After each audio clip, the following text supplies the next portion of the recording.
the Vancouver2010.com vodcast, your window into the Vancouver 2010 Olympic and Paralympic Winter Games.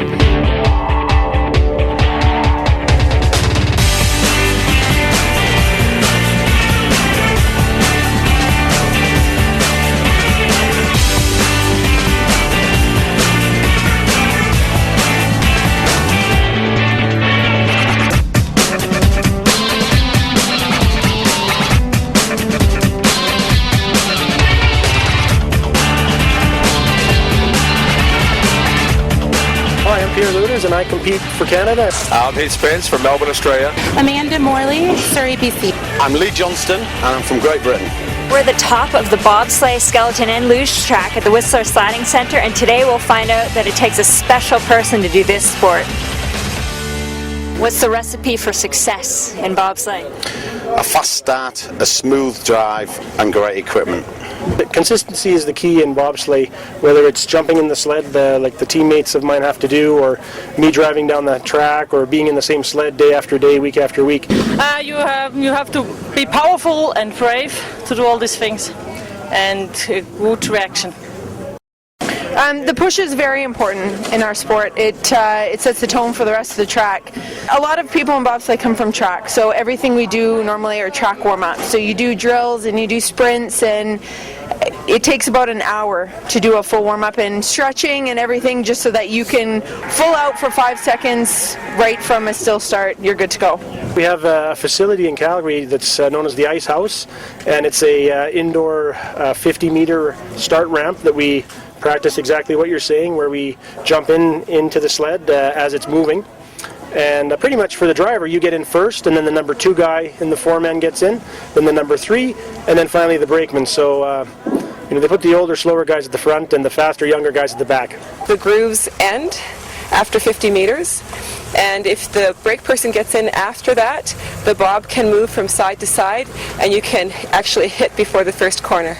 You don't feel wind at all inside the sled. It's actually kind of dead air. From a pilot's point of view, you don't really see, you see a whole lot, but a lot of how you do the corners is by feeling, because everything at that speed comes so fast at you that you see your key points and you just got to feel and know what you're doing.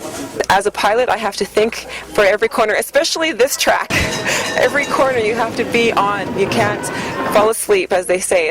It sounds like the brakeman doesn't do much, but they're absolutely crucial in the sport as well.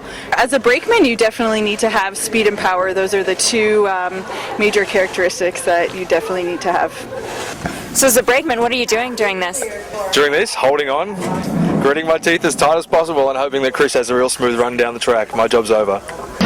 We communicate at the very start, and then as we cross the finish line, I yell brakes so that the brakeman knows when to brake. But the rest of the track is just kind of, I got to focus on what I'm doing, and yeah, the pilot and brakeman don't really communicate. I was a cheerleader in high school, so I love cheering my teammates on, and so they don't know it because they can't hear it, but I'm always in the back, and I'm like, come on, you got this, let's go, you can do this, come on, you got. I'm a brakeman, so I don't really name a sled, but the girls have some odd names for their sleds. What are some of them? We have Hot Lips, Elliot, the Whistler Bomber. the Whistler Bomber. One of the American girls named her sled Buddy. My bobsleigh was named Fernando before I had him, so I don't know, I kind of liked it, so we keep calling him Fernando. He's sort of part of the team, so. There's very little difference in all sleds. There's 2 or 3 makes and brands, and people tend to go with normal manufacturers and do little bits to their runners and stuff like that. The main bit that you see is 100% fiberglass.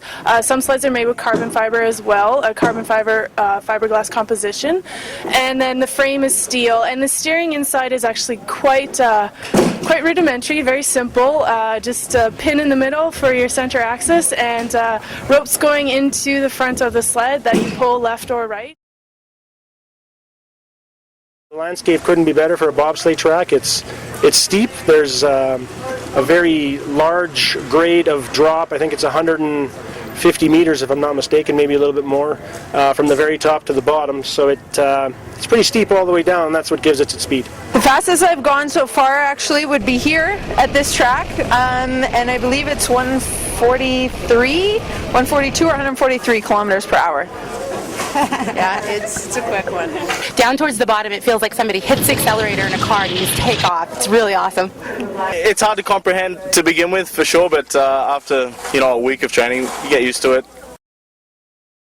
Well, first time I sat in a bobsleigh, I was in Calgary. I was a brakeman, and I sat behind the driver and did my first run, got to the bottom, and I thought, wow, first of all, this helmet doesn't fit properly, and two, this is really rough. But I think after that, I was pretty much hooked. I was very intrigued to find out, how do these guys really drive a sled down the hill at these speeds? And here we are, 18 or 19 years later. The first time I tried bobsleigh, I was maybe 22, I can't remember. I was 24 years old.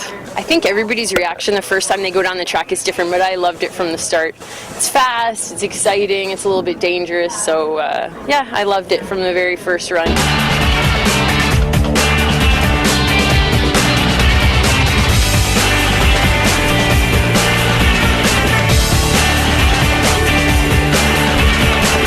To learn more about this sport or for other podcasts, go to vancouver2010.com.